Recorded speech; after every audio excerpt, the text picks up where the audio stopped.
सलाम अलैकुम साहब, पीस बी विथ यू। मैं रिटायर्ड कर्नल सुरेश पाटिल हूँ। पिछले 10-12 साल से मैं राष्ट्रीय एकात्मता बल्कि हिंदू मुस्लिम यूनिटी के लिए काम कर रहा हूँ। जैसे आजकल मीडिया में दिखाया जाता है, जिस तरह से उत्सव प्रियता बढ़ रही है। जब हम छोटे थे पूना में 60 साल पहले, तो शायद एक दो देवियाँ बैठती थी, लेकिन आज के दौर में 100 से 200 देवियाँ के मंडप बैठने लगे। उसी प्रकार उस समय शायद गणपति के मंडल 50 थे, आज 5000 बन चुके हैं। तो मेरे जैसे जो समाज में काम करना चाहते, भाईचारा प्यार मोहब्बत हम सबके लिए देना चाहते, तो हमारी बड़ी समस्या होती है। आपने जो तकरीर की, हालांकि मैं आपके पीस टीवी पे हमेशा आपकी तकरीर सुनता हूँ और आपको मैं मुबारकबाद देना चाहता हूँ। बहुत अच्छी चीज़ें बताते हैं आप, ये नुक्ताचीनी बहुत अच्छी है।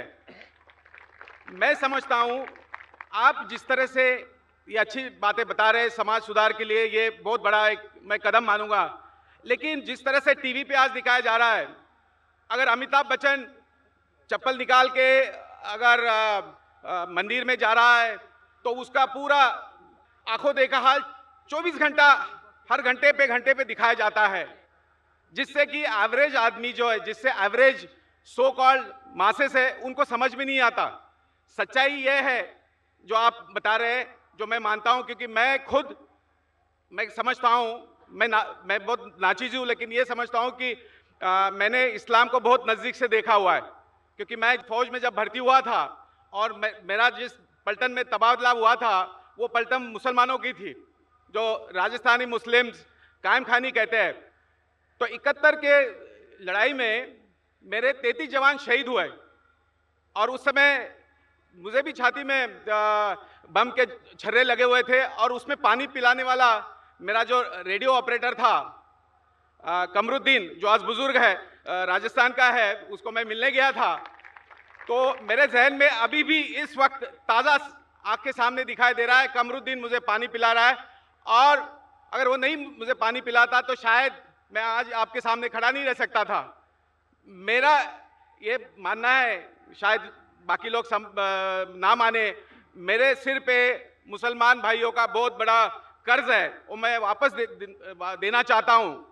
तो हमारी समस्या यह है, जैसे मैं इससे पहले भी कह चुका हूँ, कि हमारे जैसे मेरे साथ काफ़ी मुसलमान भाई मेरे साथ काम कर रहे हैं, और सो कॉल्ड हिंदू भाई भी काम कर रहे हैं। तो हमें समाज को इकट्ठा लाने में बड़ी मुश्किल हो रही है। आप एक साइड में अच्छी बात बता रहे, मंदिर में जाना या बच्चा कोई कुएं में गिर गया तो उसके लिए आरतियां हो रही है, तो ये उत्सव प्रियता बढ़ती जा रही है। और आपने जो चीज़ बताई है कि भाई भगवान तो एक है, उत्सव प्रियता के ऊपर जाना नहीं चाहिए, तो इस पर कुछ समझ भी नहीं आ रहा कि ये मीडिया को कैसा काउंटर किया जाए। क्या आपके प्रोग्राम ये मीडिया से रेगुलर पीस टीवी के अलावा दूसरे चैनल्स पे दिखा सकते हैं, जैसे आरतीयों को? क्योंकि मैं समझता हूँ फौज में हमें सिखाया गया था, मैं 25 साल उस रेजिमेंट में रहा हूँ, सुबह 5 बजे से लेकर रात को 11 बजे तक हम वो हमारे जवानों के साथ रहते थे।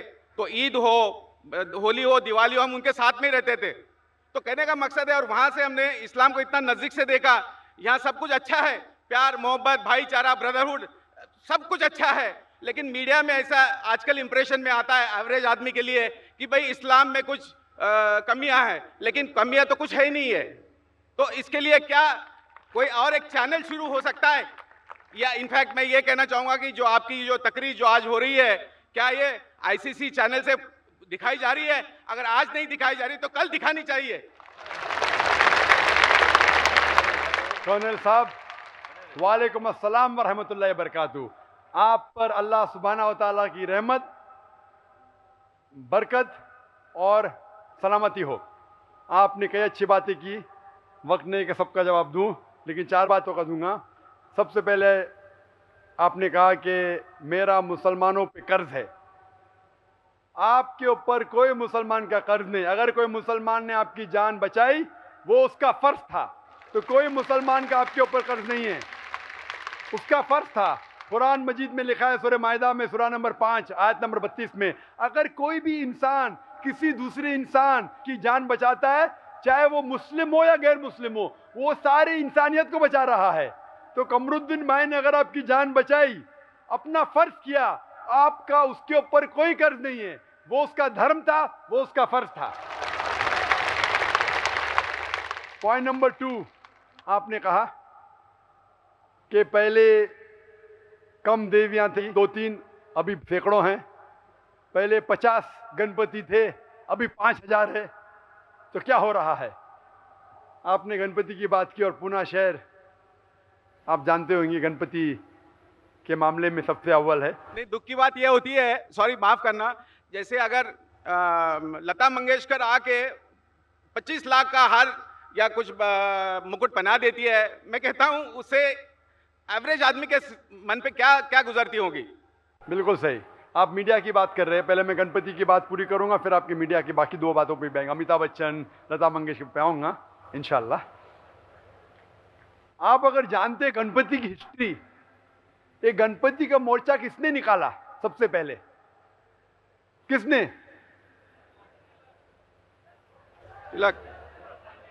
तिलक ने। बिल्कुल सही। क्यों निकाला? तिलक ने निकाला अंग्रेज को इस देश से भगाने के लिए। एक अच्छा मामला था। कहां से उसका आइडिया मिली, किधर से मिली, उसका जिक्र नहीं करेंगे हम। उसका मेन मकसद था अंग्रेज को इस देश से भगा देने का। मकसद पूरा हो गया, अंग्रेज तो भाग गए। तो मकसद था, एक चीज का फायदा उठाया, लोगों के जज्बात की वजह से अगर वो कामयाब हो गए, अल्हम्दुलिल्लाह वो काम पूरा हो गया। अब जैसे आपने कहा, दूसरी बात, अमिताभ बच्चन चप्पल निकाल के मंदिर में जाता है, शूटिंग होते, लता मंगेशकर हार दे रही है। अगर अमिताभ बच्चन या लता मंगेशकर खुदा की सही इबादत करते, अल्हम्दुलिल्लाह, चाहे अमिताभ बच्चन हो, लता मंगेशकर हो, सही इबादत करते तो मैं उनको कॉन्ग्रेचुलेट करता हूं। लेकिन अक्सर पिक्चर में सिर्फ दिखावट के लिए होता है, दिखावट के लिए गोली मारी जाती, ये होता है, वो होता है। तो अगर कोई दिखावट के लिए कर रहा है तो सही बात नहीं। और आप बिल्कुल सही कह रहे कि मीडिया ऐसा पावरफुल हो चुका है कि मीडिया आज आसानी से एक हीरो को विलन बना सकता है, विलन को हीरो बना सकता है, दिन को रात बना सकता है, रात को दिन बना सकता है, सफेद को काला बना सकता है, day into night, black into white, बहुत आसान है। और बिल्कुल सही कहते हैं। आपने कहा कि आप मेरी तकरीर सुनते हैं पीस टीवी पे, कई सालों से सुन रहे हैं, आपको अच्छा लगता है। और मीडिया अच्छी चीज भी है, बुरी चीज भी है। बुरे काम में बुरा फल मिलता है, अच्छे कामों में अच्छा फल मिलता है। 3 साल पहले जब मैं पूना में आया था, जब पीस टीवी नहीं था, आज जो आप देख रहे 10s of thousands, इसकी आधी पब्लिक भी नहीं थी, आधी पब्लिक भी नहीं थी। माशाल्लाह, देखो झाड़ के उस पार, ये उधर, कितने लोग बारे में जानता नहीं हो, कितने हजारे में जानता नहीं हो। क्यों? मैं तो इंसान वही हूं, पीस टीवी के बदौलत। पीस टीवी, पीस टीवी मतलब अमन का टीवी चैनल। हमारा मकसद है कि अमन हासिल करें। हमारा मेन मकसद है कि इस दुनिया में अमन हासिल करें, क्योंकि इस्लाम आता है लव सलाम से। अफसोस की बात है, अफसोस की बात मैं कहता हूं कि अक्सर चैनल पे इमोडस्ट चीजें हैं, बेहुदा चीजें आप देखते हैं चैनल पे। हम अपने बेटों के साथ, अपनी बेटियों के साथ अक्सर चैनल देख नहीं सकते। फैशन टीवी क्या है, वो देख ही नहीं सकते। इसीलिए हमारे स्कूल में अगर आप दाखिला लेना चाहते हैं, सैटेलाइट चैनल ममनू है। अगर पीस टीवी देखना चाहते, पीस टीवी के साथ अगर 100 हराम चैनल आ रहे तो पीस टीवी मत देखो। पीस टीवी देखना चाहते, इलायदा डिश लगाओ, सिर्फ पीस टीवी पे लॉक करो, चलेगा। आप बिल्कुल सही कहते कि मीडिया जो है वो फायदेमंद भी है, नुकसानदेह भी है अक्सर, लेकिन ज्यादा नुकसानदेह है। और आप देखते हैं कि अक्सर जो लोग अमन फैलाते हैं वो इस मीडिया का इस्तेमाल नहीं करते। हमने क्या कहा, मीडिया में ज्यादा नुकसानदेह चीजें हैं। आप बिल्कुल सही कहते हैं कि बताते मुसलमान आतंकवाद है, आज उसका जिक्र नहीं करूंगा, कल करूंगा। क्या आतंकवाद मुसलमानों की विरासत है? ये मौजू है कल के लिए, तो कल की बात मैं आज नहीं करना चाहता हूं। ये मीडिया है। मीडिया क्यों कर रही है? क्योंकि वो चाहते हैं अमन फैले। अमन फैलेगा तो मीडिया को कौन देखेगा? आपने पूछा कि ये लेक्चर बाकी चैनल में देख सकते, हम भले लाखों रुपया खर्चा करते शूटिंग पे, करोड़ों रुपया खर्चा करते, जो भी अगर हमारे प्रोग्राम दिखाना चाहता है हम उसको फ्री देते हैं, फ्री।